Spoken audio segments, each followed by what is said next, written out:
ये सरकार गरीबों को और गरीब, अमीर को और अमीर बनाना चाहती है। घाटे को पूरा करने के लिए पैसा जुटाना सरकार की मजबूरी है, लेकिन उद्योगपतियों और पूंजीपतियों को लाभ पहुंचाने के लिए खासतौर से दलित, शोषित पिछड़ों की हिस्सेदारी पर डाका डालना कहीं से भी उचित नहीं है। ये सरकार भी उनसे प्राइवेट सेक्टर, भले प्राइवेट सेक्टर में दे या वर्तमान में एनडीए की सरकार जब जब आई है तब तब इन्होंने निजीकरण को फायदा पहुंचाने का काम किया है। सरकार SC ST के लिए बजट में उनकी आबादी के हिसाब से हिस्सेदारी देने का काम करे। नीम के रस में मिला जहर तो मीठा हो गया, झूठ उसने इस कदर बोला कि सच्चा हो।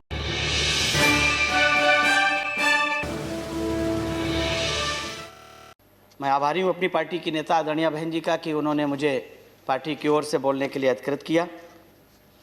मानवर किसी भी सरकार के बजट की अच्छाइयाँ और कमियाँ उसमें किए गए प्रावधानों से उजागर होती हैं, और जिस तरह के प्रावधान इस बजट में हैं, इस देश के किसानों, मजदूरों, बेरोजगारों, दलितों, आदिवासियों, नौकरी पेशा मध्यम वर्ग, रेवड़ी पटरी कारोबारी या सेना के जवानों तथा उनके परिवारों के बुझे चेहरे और नम आँखें इस बात को दर्शाती हैं कि देश की बहुसंख्यक आवाम के लिए इस आम बजट में कुछ खास नहीं है।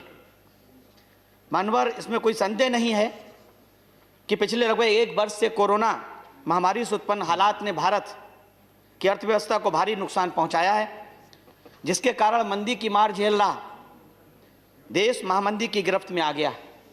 ऐसे में भारत की 130 करोड़ जनता यह उम्मीद लगाए बैठी थी कि सरकार बजट में कुछ ऐसे कदम उठाएगी जो राहत पहुंचाने वाले होंगे, लेकिन मानवर बजट में ऐसे उपाय नदारद हैं जो लंबे समय से आर्थिक मार झेल रहे लोगों के लिए मरहम का काम कर सकते।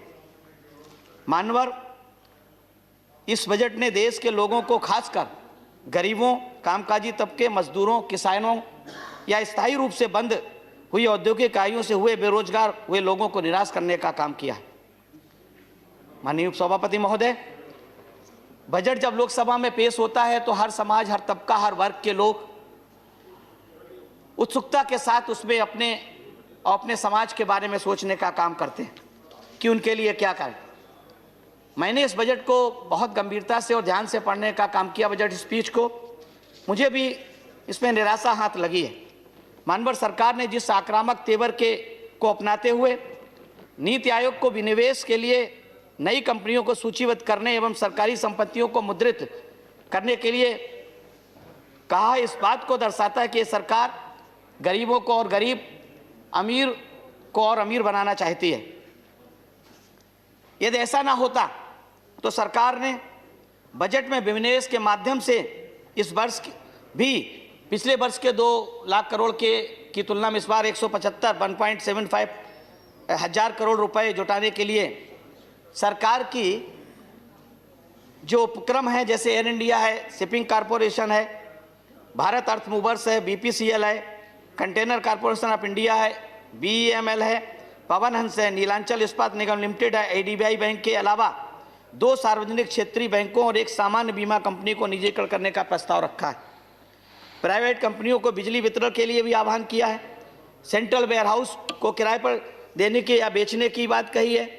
माल भाड़ा ढोने वाली रेलगाड़ी या जो कॉरिडोर बनाने का काम, उसको भी प्राइवेट देने का काम किया है। मानवर घाटे को पूरा करने के लिए पैसा जुटाना सरकार की मजबूरी है, लेकिन उद्योगपतियों और पूंजीपतियों को लाभ पहुंचाने के लिए खासतौर से दलित, शोषित पिछड़ों की हिस्सेदारी पर डाका डालना कहीं से भी उचित नहीं है। क्योंकि जितने भी ये नवउद्योग, जिन उद्योगों को जो नवरत्न कहलाते थे, जो फायदे में चल रहे थे, चाहे BPCL हो, चाहे कंकोर हो या कंटेनर कॉरपोरेशन हो, जो फायदे में चलने वाले उद्योगों को HPCL की पाइपलाइन हो, गैस पाइपलाइन, गेल की पाइपलाइन हो, इनको जब प्राइवेट सेक्टर में देंगे तो स्पष्ट है, और सरकार इस बात को जानती है कि इस देश में प्राइवेट सेक्टर में आरक्षण नहीं है। और जब प्राइवेट सेक्टर में आरक्षण नहीं है तो बड़े पैमाने पर इसमें लाखों की संख्या में SC ST और OBC के लोग जो आरक्षण का लाभ लेकर के लाभ मिलता था, क्या सरकार उस आरक्षण को देने का काम करेगी या प्राइवेट सेक्टर में आरक्षण के लिए कोई संशोधन लाने का काम करेगी? अगर सरकार की नीयत साफ हो तो उन्हें उदाहरण लेना चाहिए उत्तर प्रदेश की 7 से 12 की सरकार में हमारी पार्टी की मुख्यमंत्री रही परम आदरणीय बहन कुमारी मायावती जी से। जिन्होंने अपनी सरकार में प्राइवेट सेक्टर में रिजर्वेशन करने का काम किया, और न सिर्फ प्राइवेट सेक्टर में रिजर्वेशन करने का काम किया, बल्कि बहन जी ने अपनी सरकार में जो सरकारी कॉन्ट्रैक्ट थे उनमें भी रिजर्वेशन करने का काम किया। तो सरकार उनसे, ये सरकार भी उनसे प्राइवेट सेक्टर, भले प्राइवेट सेक्टर में दे, पैसे जुटाने का काम करे, लेकिन मेरा निवेदन सरकार से ये है कि प्राइवेट सेक्टर में पहले रिजर्वेशन लाए, जिससे 25% आबादी लगभग 80% की, 52% आबादी ओबीसी की, जो आज़ादी के 73 वर्ष बीत जाने के बाद भी जो भारत के संविधान में बाबा साहब डॉक्टर भीमराव अंबेडकर ने जिस आरक्षण की व्यवस्था की थी, उस आरक्षण को आज तक किसी भी सरकार ने, चाहे पहले यूपीए की सरकार रही हो या वर्तमान में एनडीए की सरकार जब जब आई है तब तब इन्होंने निजीकरण को फायदा पहुंचाने का काम किया है। और निजीकरण से स्पष्ट रूप से नुकसान जो सबसे ज्यादा होता है वो एससी, एसटी और ओबीसी के उन लोगों का होता है जो सरकारी नौकरियों में आरक्षण जिनको मिलता है। मैं मानवर सरकार ने जिस तरह से बिना नियत साहब किए इन लोगों को देने का काम किया। माननीय अशोक जी कंक्लूड करिए। सर मेरा तो अभी 4 मिनट हुआ सर। नहीं आप बोल करें, आपका खत्म हो रहा है समय। मानवर सरकार मंत्रीगण ढिंडोटा तो ये पीटते घूम रहे हैं पूरे देश में कि उन्होंने अनुसूचित जातियों के लिए 1,26,000 से ज़्यादा करोड़ का इसमें बजट में प्रावधान रखा, जो 51% से ज़्यादा है। लेकिन मैं सरकार को बताना चाहता हूं कि नीति आयोग के अनुसार अनुसूचित जाति के उप सब प्लान में ये स्पष्ट कहा गया है कि इनके समग्र विकास के लिए इन समूहों की जनसंख्या के अनुपात में भारत सरकार को बजट का निर्धारण करना चाहिए। और 34.8 लाख करोड़ के बजट में अगर हम हिस्सेदारी देखें तो लगभग 6.5 लाख करोड़ की बनती है। सब मेरा सरकार से निवेदन है कि सरकार एससी, एसटी के लिए बजट में उनकी आबादी के हिसाब से हिस्सेदारी देने का काम करे।